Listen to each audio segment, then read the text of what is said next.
हुई मुद्दत की गालिब मर गया, पर याद आता है वो हर एक बात पे कहना कि यूं होता तो क्या होता। दोस्तों, आज 15 फरवरी को हमारे प्यारे शायर मिर्ज़ा असदुल्ला खां गालिब की 150वीं बरसी है। 150 साल पहले 1869 ईस्वी को आज ही के दिन मिर्ज़ा गालिब साहब इस जहान फ़ानी से रुखसत हो गए थे। जब भी कभी उर्दू शायरी पर बातचीत होती है तो गालिब का तस्वुर अनजाने में ही जहन में आ जाता है। गालिब ने उर्दू ज़ुबान को बड़ी जिन्नत बख्शी है। उर्दू साहित्य हमेशा इनका एहसानमंद रहेगा। गालिब के बाद उर्दू को एक नया आयाम मिला। इनके बिना उर्दू अदब अधूरा है। प्रोफेसर रशीद अहमद सिद्दीकी ने कहा है कि मुगलों ने हिंदुस्तान को 3 चीज़ें दी: ताजमहल, उर्दू और गालिब। दोस्तों, जो डेप्थ गालिब की शायरी में है ना, वो शायद आपको कहीं भी देखने को ना मिले। जब गालिब साहब को सुनते हैं तो ऐसा नहीं लगता कि किसी 18वीं और 19वीं सदी के शायर को सुन रहे हों, बल्कि उनको सुनकर ऐसा लगता है कि जैसे वही हमारे सामने बैठकर हमसे बात कर रहे हों। इसकी वजह है उनके अंदर की डेप्थ, उनकी शायरी की गहनता और फलसफाना अंदाज। उनको सुनते हैं तो मानो वो हमें अपने करीब महसूस होते हैं।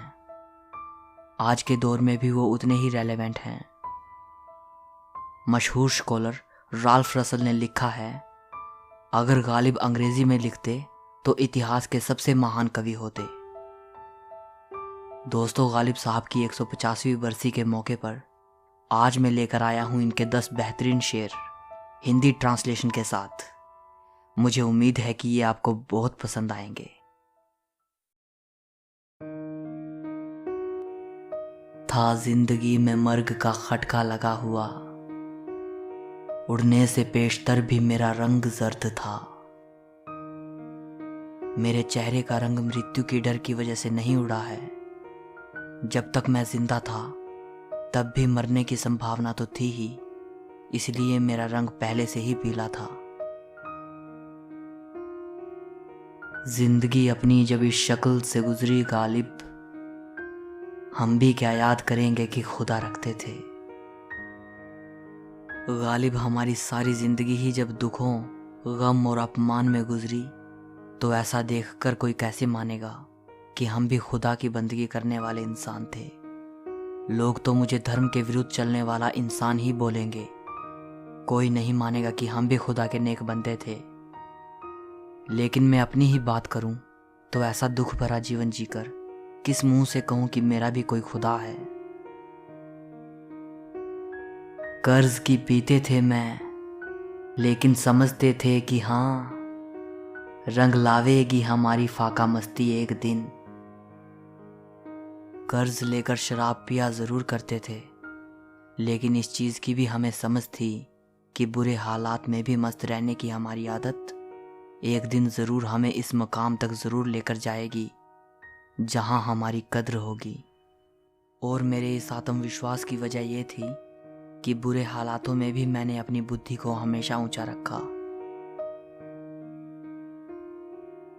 मैं से गरज निशात है किस रूसियाह को, एक गूना बेखुदी मुझे दिन रात चाहिए।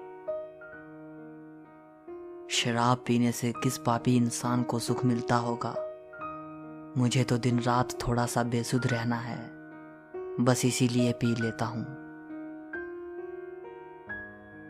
ये मसाइले तसव्वुफ, ये तेरा बयान गालिब, तुझे हम वली समझते जो नाबादा ख्वार होता।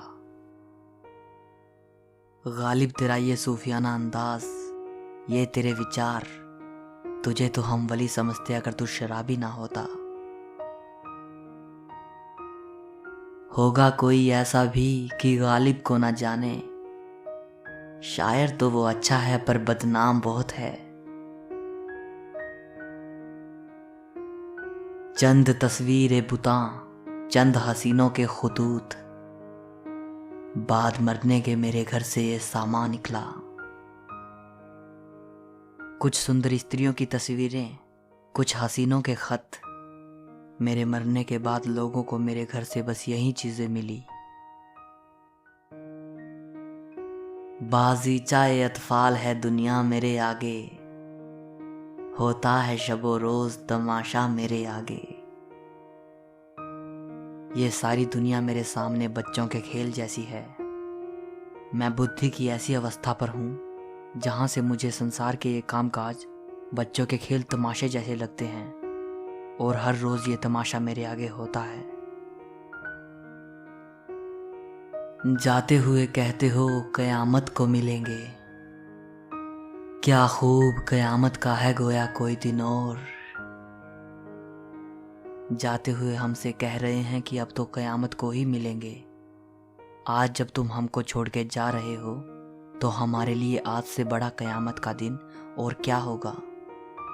क्या हमारे लिए आज से बड़ी कयामत भी कभी हो सकती है। हुई मुद्दत के गालिब मर गया पर याद आता है, वो हर एक बात पे कहना कि यूं होता तो क्या होता। गालिब को मरे एक दौर गुजर गया, लेकिन गालिब के बात करने का अंदाज आज भी याद आता है। वो उनका बात बात पर ये कहना कि अगर ऐसा होता तो क्या होता, उनका ये बात बात पर सवाल करने का तरीका आज भी याद आता है।